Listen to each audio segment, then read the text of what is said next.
Hello everyone, in this video I will show you how to withdraw money from Cash Giraffe app.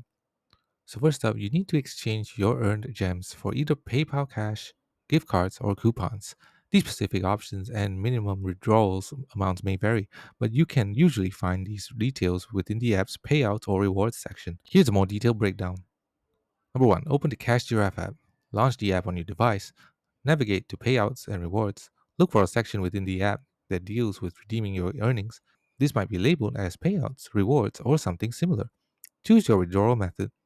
Select your preferred method for receiving your rewards, such as PayPal or a gift card. Then follow the instructions. The app will guide you through the process of exchanging your gems for your chosen reward. This might involve entering your PayPal email address or selecting a gift card. And lastly, complete the withdrawal. Confirm your request and wait for the app to process your withdrawal.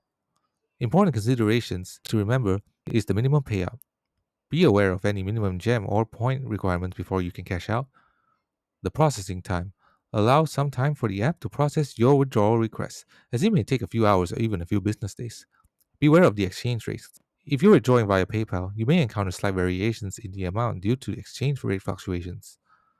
And finally, gift card bonuses. Some gift card options may offer bonus value, so it's worth checking out for those if available. Thanks for watching. Don't forget to like and subscribe for more videos.